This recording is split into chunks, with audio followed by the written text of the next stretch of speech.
Selamat pagi, jumpa lagi sama kakak-kakak di sini ya, dengan Kak Nela dan Kakak Beatrix. Iya, kita mau mulai ibadah pagi hari ini. Sebelumnya kita berdoa dulu. Adik-adik, tutup matanya, lipat tangannya, ikut Kak Nela.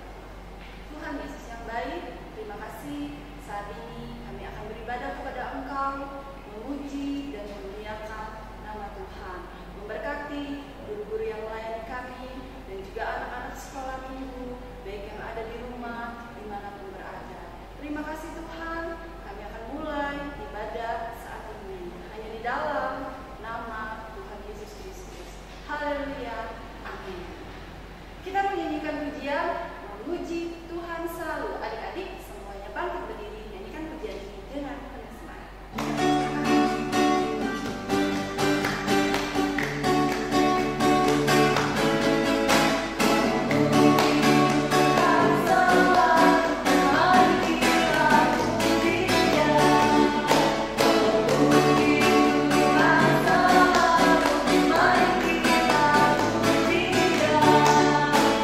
Puji, haleluya, puji, haleluya.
Kami rindu Tuhan melakukan firman-Mu dalam kehidupan kami sehari-hari.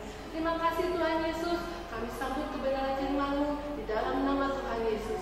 Haleluya. Amin. Adik-adik, apa kabar semuanya? Semua baik-baik? Iya. Tadi semua sudah bersukacita memuji Tuhan, sudah bersorak-sorai memuji Tuhan. Tentu tidak ada yang sedih lagi, nggak ada yang susah lagi kan? Nah sekarang kita bersama-sama mendengarkan firman Tuhan. Ya, yuk semuanya duduk yang rapi. Ya, semua duduk yang rapi. Yang punya Alkitab mungkin siapkan Alkitabnya. Nanti kalau ada yang pengen buka. Tetapi saat ini semuanya yuk bersama-sama kita mau mendengarkan firman Tuhan. Ya, nah adik-adik, adik-adik pernah dengar nggak? Atau adik-adik itu tahu yang namanya benteng atau kubu. Itu apa ya? Apa itu benteng ya adik-adik? Ada yang tahu? Apa? Oh, tembok. Oh iya, tembok. Terus apa lagi ya? Apa? Oh, tembok yang panjang. Oh, tembok yang panjang. Ah, boleh juga ya. Semua benar. Yang namanya benteng atau kubu itu artinya tembok yang tinggi banget. Nah, temboknya itu tebal, temboknya itu kokoh. Nah, nggak mudah runtuh, adik-adik. Nah, kalau menurut kalian nih, tembok yang tinggi, tembok yang kokoh itu dengan mudah diruntuhkan tanpa peralatan, tetapi hanya dengan bersorak-sorai, hanya dengan bersorak dengan suara nyaring, terus tembok itu bisa runtuh. Nah, kira-kira mungkin nggak hal itu terjadi, adik? Ya, rasanya nggak mungkin, ya. Kalau kita lihat sekumpulan burung banyak gitu, kita kan berteriak, kita bersorak-sorai gitu. Waduh, burung itu langsung pada terbang. Nah, ini tembok gitu. Tembok yang keker, tembok yang tinggi, terus kita bersorak-sorai, terus tembok itu runtuh. Nah, itu rasanya nggak mungkin. Tetapi adik-adik, di dalam Alkitab, nah hal ini pernah terjadi loh. Tembok yang kuat, tembok yang tinggi. Nah, ketika bangsa Israel itu bersorak-sorai dengan suara nyaring memuji Tuhan, nah tembok itu runtuh. Bagaimana mungkin ya? Bagaimana kisahnya ini? Tembok kota mana ya? Nah adik-adik, sekarang adik-adik dengarkan baik-baik. Kakak mau menyampaikan cerita firman Tuhan dengan judul Jatuhnya Kota Yeriko. Nah, jatuhnya kota Yeriko ini terdapat di dalam kitab Yosua pasal yang ke-6 ayat yang pertama sampai dengan ayat yang ke-27. Nah, tapi sekarang kita mendengarkan Kak Maria cerita dulu ya. Nah, adik-adik, Yosua itu memimpin bangsa Israel berjalan menuju ke tanah Kanaan. Nah, awalnya dipimpin oleh Nabi Musa, tetapi Nabi Musa sudah meninggal, kemudian digantikan oleh Yosua. Nah, perjalanannya ini adik-adik masih jauh. Saat itu mereka sampai di tepi Sungai Yordan. Sungai mana? Sungai Yordan. Nah, di seberang Sungai Yordan sana nih ada kota yang temboknya itu sangat tebal. Temboknya itu sangat tinggi. Nah, kota itu sekelilingnya dikelilingi oleh tembok yang demikian, sehingga tidak mudah orang itu masuk. Nah, untuk sampai ke tanah Kanaan nih, bangsa Israel harus nyebrangin Sungai Yordan, kemudian harus melewati kota Yeriko ini. Nah, sekarang bagaimana? Adik-adik, akhirnya Joshua mengutus 2 orang pengintai. Mengutus 2 orang pengintai itu untuk mana? Pergi ke kota Yeriko untuk mengamat-amati, untuk melihat situasi bagaimana kota Yeriko itu. Nah, kedua orang itu pergi ke kota Yeriko, tetapi adik-adik mereka ketahuan loh. Bahkan mereka itu hampir tertangkap. Tetapi ia ditolong oleh seorang perempuan yang ada di kota Yeriko itu. Nah, akhirnya kedua orang itu dia selamat. Perempuan itu namanya Rahab. Nah, karena Rahab, maka kedua pengintai itu selamat. Kemudian ia kembali kepada Yosua dan melaporkan situasi keadaan kota Yeriko itu. Nah, kemudian Tuhan berfirman kepada Yosua, Yosua, kamu dan bangsa Israel harus menyeberangi sungai Yordan dan harus merebut kota Yeriko. Tetapi sekarang bagaimana ini mau menyeberang sungai Yordan? Sungai Yordan itu enggak cuma kecil bisa dilompatin begitu, enggak. Tetapi sungainya dalam, sungainya juga lebar, adik-adik.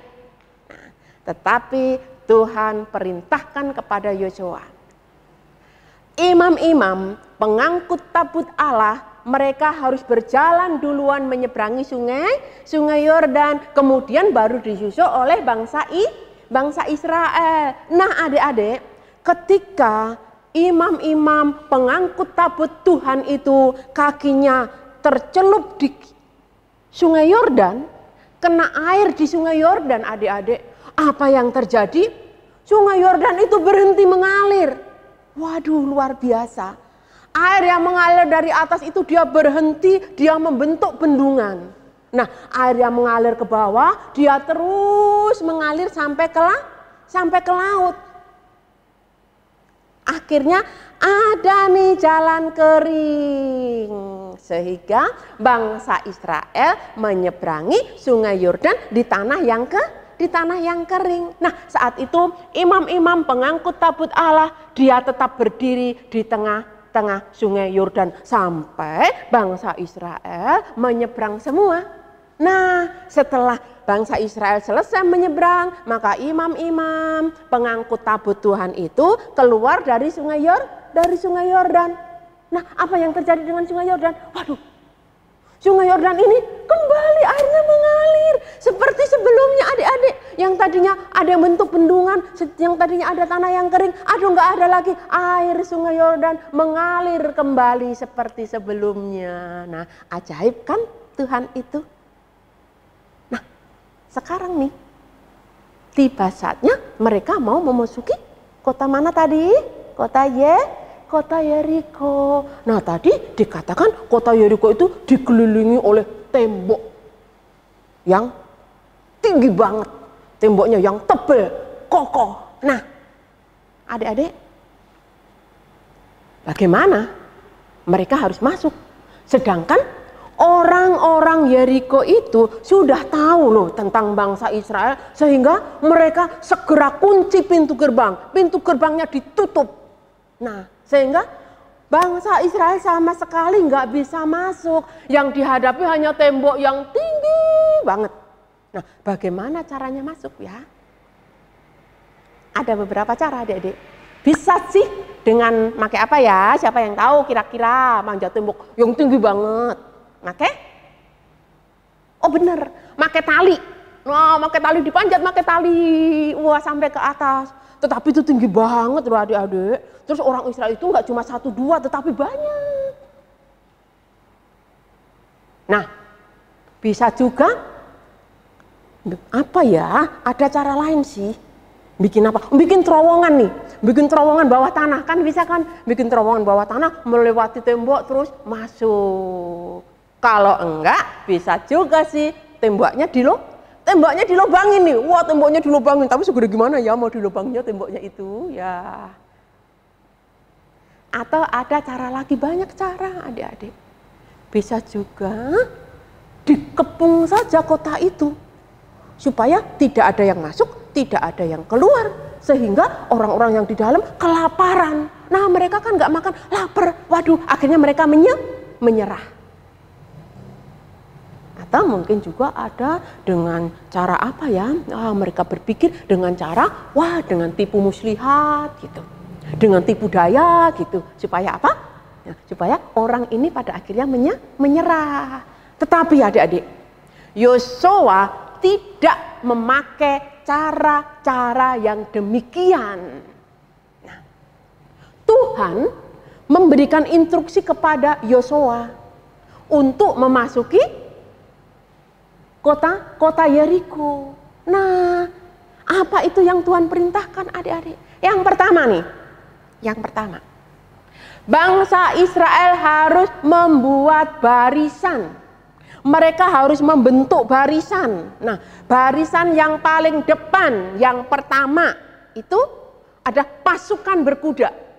Nah, pasukan berkuda. Kemudian belakang dari pasukan berkuda itu yaitu imam-imam yang memegang sangkakala. Nah, ada 7 imam yang memegang 7 sangkakala. Kemudian di belakangnya lagi imam-imam yang mengangkut tabut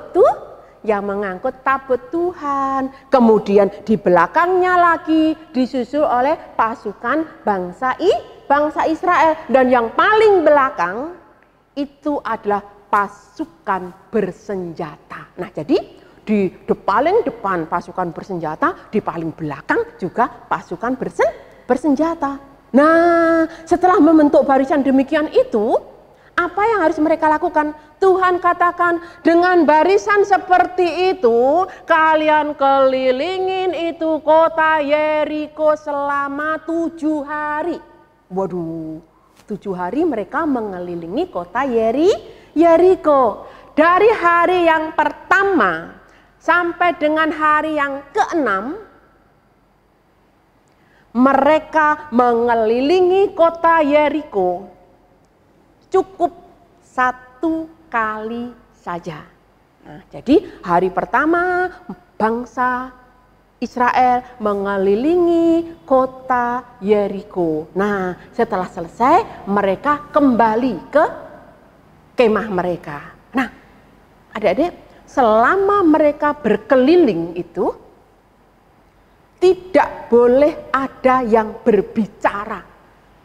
Tidak boleh ada suara kecuali suara trompet yang ditiup oleh ke-7 imam itu. Nah, jadi mereka barisnya itu diem, nggak ada yang tabrak-tabrakan, nggak ada yang di belakangnya nendang depannya, nggak ada kayak adik-adik kalau nyanyi nih diajak berbaris, aduh ada yang nabrak depannya, nggak ada. Mereka berbaris dengan tertib. Hanya suara sangkakala yang terdengar, mereka berjalan mengelilingi kota Yeriko. Hari pertama mereka lakukan, hari kedua mereka juga lakukan, sampai dengan hari yang ke-6. Nah, sekarang tiba hari yang ke-7. Mereka harus berkeliling berapa tadi? Firman Tuhan katakan, harus berapa? Tuhan perintahkan berapa kali? 7 kali. Jadi mereka pada hari yang ke-7 mereka bangun pagi-pagi, mereka kelilingi kota Yeriko itu 7 kali adik-adik. Nah, setelah 7 kali, mereka harus bersorak-sorai dengan gegap gempita. Imam-imam peniup sangkakala mereka harus meniup sangkakalanya dengan suara yang nyaring. Nah, maka tembok Yeriko itu akan runtuh, kemudian orang Israel bisa masuk ke kota Yeriko. Nah, adik-adik, rasanya instruksi Tuhan ini kok aneh ya. Maksud sih seperti itu, berbeda gitu loh dengan teknik perang yang ada. Nah, tetapi adik-adik, ketika bangsa Israel taat melakukan apa yang Tuhan perintahkan, jadi mereka lakukan apa yang diinstruksikan oleh Tuhan itu. Mereka lakukan, dan ternyata setelah mereka melakukan hal itu, apa yang terjadi, apa yang Tuhan firmankan itu benar-benar terjadi. Tembok Yeriko yang tinggi kokoh itu runtuh adik-adik. Sehingga bangsa Israel bisa masuk ke kota, kemudian mereka berperang melawan bangsa Yeriko, dan kota Yeriko dimenangkan oleh bangsa Israel. Nah, adik-adik yang dikasihi Tuhan, kota Yeriko yang begitu megah, yang begitu kokoh dengan temboknya itu adik-adik, bisa dikalahkan, bisa direbut oleh bangsa Israel, itu bukan karena keahlian perang mereka, bukan karena mereka mahir berperang, bukan karena mereka berpengalaman, bukan karena mereka kuat, tidak adik-adik. Tetapi mereka bisa menang oleh karena mereka taat terhadap perintah siapa? Perintah Tuhan. Mereka taat kepada perintah Tuhan sehingga Tuhan yang berperang gantikan bangsa Israel. Nah, Tuhan memberikan kemenangan yang besar kepada bangsa Israel, adik-adik. Nah, di dalam kehidupan kita semua adik-adik, kalau kita ini taat kepada firman Tuhan, kalau kita taat kepada perintah Tuhan, adik-adik, maka Tuhan akan menolong kita. Karena apa? Kalau kita taat kepada Tuhan, itu sama dengan kita percaya bahwa Allah itu sanggup menolong kita. Kalau kita taat kepada firman Tuhan, itu sama dengan kita percaya bahwa Tuhan itu sanggup melakukan segala sesuatu. Karena apa? Tidak ada hal yang mustahil bagi Tuhan. Tembok yang demikian kokoh, dengan sorak-sorai pujian kepada Tuhan, tembok itu runtuh. Tetapi itu semua disertai oleh ketaatan bangsa Israel.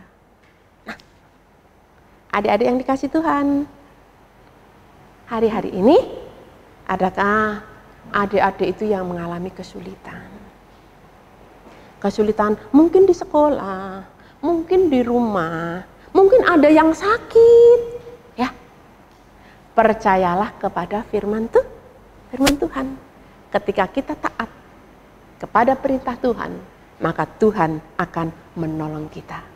Adik-adik mau taat kepada firman Tuhan? Adik-adik mau taat kepada firman Tuhan? Puji Tuhan, haleluya. Adik-adik mau taat kepada firman Tuhan, itu artinya kita percaya bahwa Allah kita yang maha besar, Allah kita yang berkuasa itu akan menolong kita semua. Haleluya, puji Tuhan. Yuk kita bersama-sama berdoa, mengucap syukur buat firman Tuhan. Semua lipat tangan ya. Haleluya. Terima kasih. Bapa kami yang ada di dalam surga, kami mengucap syukur Tuhan buat firman-Mu yang telah kami dengar bersama-sama. Firman-Mu mengajar kepada kami Tuhan, untuk kami taat kepada firman Tuhan. Kalau bangsa Israel taat kepada Tuhan, maka mereka mengalami kemenangan yang luar biasa Tuhan. Kami sebagai anak-anak-Mu, kami juga mau taat kepada firman-Mu, supaya Tuhan kami juga boleh mengalami pertolongan Tuhan. Kami boleh melihat bagaimana Tuhan memberikan kemenangan di dalam setiap kesulitan-kesulitan yang kami hadapi. Tambahkanlah Tuhan iman kami, supaya kami percaya kami memiliki Allah yang ajaib, kami memiliki Tuhan Yesus yang mengasihi kami, yang tidak membiarkan kami sendiri, tetapi Engkau senantiasa menolong kami. Terima kasih Tuhan, tanamkan firman-Mu di hati kami masing-masing, untuk selalu kami ingat dan kami lakukan di dalam kehidupan kami. Terima kasih Tuhan, di dalam nama Tuhan Yesus Kristus kami mengucap syukur buat firman-Mu. Haleluya, haleluya, amin.